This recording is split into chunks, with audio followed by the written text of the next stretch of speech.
All right, so I'm cleaning pumps. So there's some stuff missing. So there's another stream that goes right here. So you see all the reborn, right? The sand is kicking from this side of the tank to this side of the tank. The yellow jaw actually lives underneath this rock. Inside, he's burrowed a hole down in there.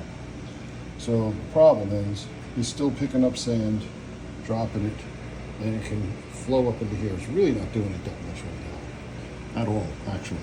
So, several problems. A, I really can't put a big ass Abiz on one of these other holes. Realize that center one is an A400, is a Abiz 400 right now. I'm already at that height. Every couple minutes, it pulls the water down, sucks it in, and then I get the air everywhere in the tank. So as it is, I'm going to put a T there and I got to break the volume of water it's sucking in differently because I can't keep pulling air down. But I can't lower that anymore because then that'll suck up the sand. Same dilemma here. I can't go any lower. That's not a bad height, but if I go any higher, I'm going to start pulling water down into these as well. So that's really not a solution. Putting a big ass pump and doing that. First solution is I'm going to start sucking out the sand. I'm going to try to eliminate about 50 to 60% of the sand, and I'm going to put it in. I have two sumps. I'm going to put it in one of the sumps, and kind of have like a remote bed there. So I think if I eliminate most of the sand, half the sand, that'll be a big part of it. Now the other thing I'm thinking about doing, contemplating, is that one over there is what burnt out. And I swear all this damage was done at the same time several months ago when I lost this pump that first time, when you remember that. This is the other pump. That one seized up now. I'm changing the plumbing configuration and whatnot. I'm waiting for the pump to get here. See, you heard it, right? So look, watch.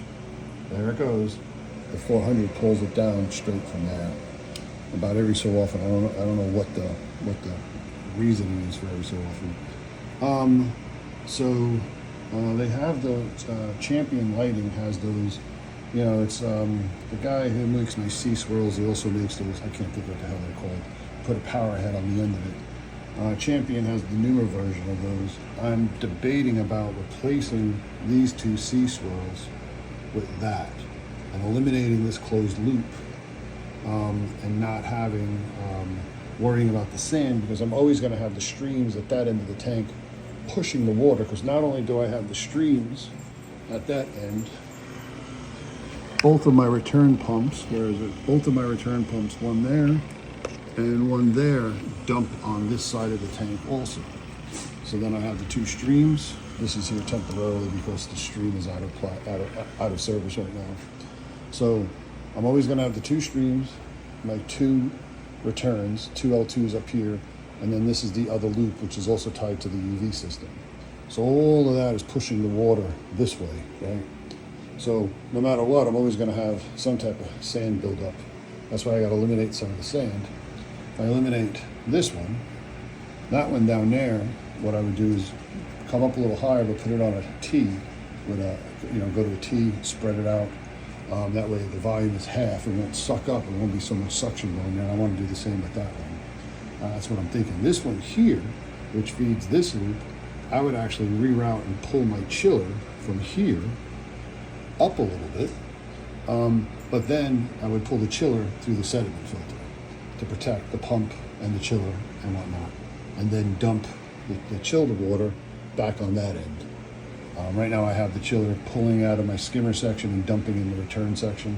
I would redo all of that. So that's my thought there. Change these out for the Champion swirl things with whatever the biggest volume I can put on it, because that only does about here. You know what I mean? These two things only move the water in this vicinity here to help here. Then I have this one and I have another one here that take the water from there and move it to about here. But with all that rushing down here, then I have the giant momentum here, pushes the water up, and then it all goes down from there. That's kind of what I'm thinking.